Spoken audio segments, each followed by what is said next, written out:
Sorry. Good afternoon.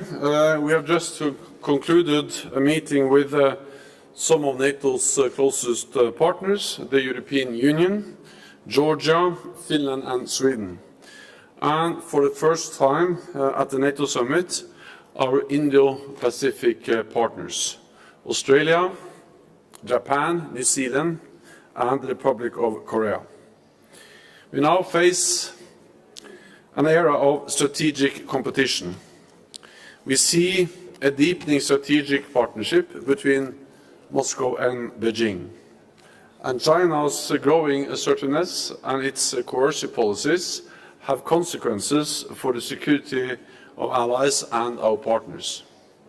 China is substantially building up its military forces, including nuclear weapons, bullying its neighbors and threatening Taiwan. Investing heavily in critical infrastructure, including in allied countries. Monitoring and controlling its own citizens through advanced technology. And spreading Russian lies and disinformation.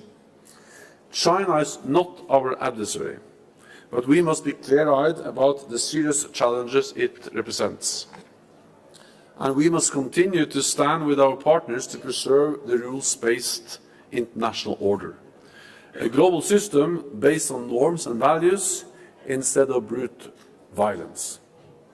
So NATO will step up cooperation with our Indo-Pacific partners, including on cyber defense, new technologies, maritime security, climate change and countering disinformation, because these global challenges demand global solutions. We will also do more with our partners.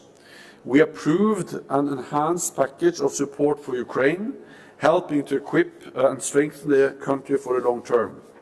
And we agreed to step up political and practical support for other partners at risk from Russian aggression, including Bosnia-Herzegovina, Georgia and the Republic of Moldova. We will help them to build their capabilities and strengthen their resilience. NATO's partnership with the European Union has already reached unprecedented levels, and we will continue to deepen our cooperation. Tonight, Allied foreign ministers will meet with Jordan and Mauritania, affirming our determination to continue responding to challenges from the south, including the Sahel. For the first time, allies have today agreed a defense capacity building package for Mauritania. We will help them deal with security concerns, including border security, irregular migration and terrorism. Based on Mauritania's request, we will focus our support in a number of key areas, including special operations, maritime security and intelligence. The challenges of today are too great for any nation or organization to face alone. But by standing together with our partners, we are stronger and safer. We can better protect our people, our values and our way of life. And with that, I'm ready to take your questions. Okay, we'll start with Financial Times.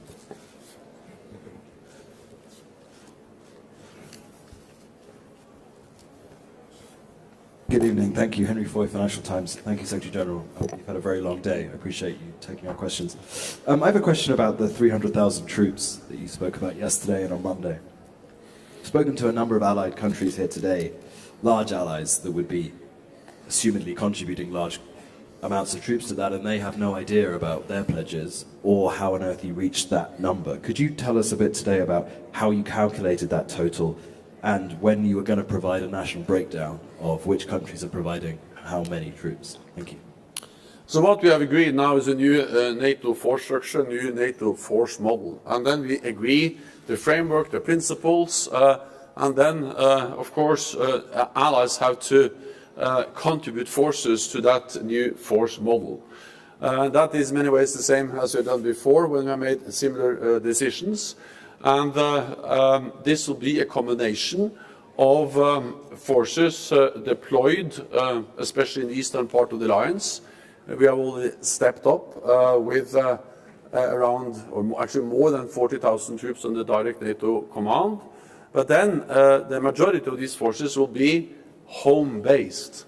But what will happen, and they will of course build on forces which exist in NATO countries, but the difference is that they will now be organized in ways that can fit them into NATO operations, fit them into NATO defense planning, and be available for NATO commanders. And we will also, of course, increase their readiness. So they will be available. We speak about different tiers. The number 300,000 is the first and the second tier. One part of that is ready within 10 days, and the second part will be ready within 30 days. And together this is over 300,000 troops. We will continue to work on this, and the plan is to have this in place by next year. Of course, it requires, as always when you do things in NATO, that allies contribute the forces they have promised to contribute and to live up to such a decision. But based on what we have done before, I'm confident that this will happen also this time. I remember we made the decision to have battle groups in the Baltic countries, smaller numbers, but a big new step for allies, and allies stepped up and delivered. So this is partly higher readiness, partly to organize forces in informations which makes them available for NATO, and then last but not least, partly about pre-assign them for specific territories. So this is the core of the NATO, or this for the land element of the NATO new force model and the new force structure. Okay, we'll go to Imedi. Thank you, Anna, for the question. Mr. Secretary General, we are very happy that the door of this organization is open, and we are also waiting for the historic decision from NATO to invite Georgia. We are living, as you many times mentioned, in the unpredictable world, but still in the context of open door policy. What message are you sending today from Madrid to Georgia? When window of opportunity will be for Georgia? You met with Georgian Prime Minister, he had a speech. Can you tell us more about this enhanced support for Georgia? Thank you very much. I met with the Georgian Prime Minister and we discussed and addressed, of course, how we can, as you asked about, step of our practical and political partnership and support for Georgia.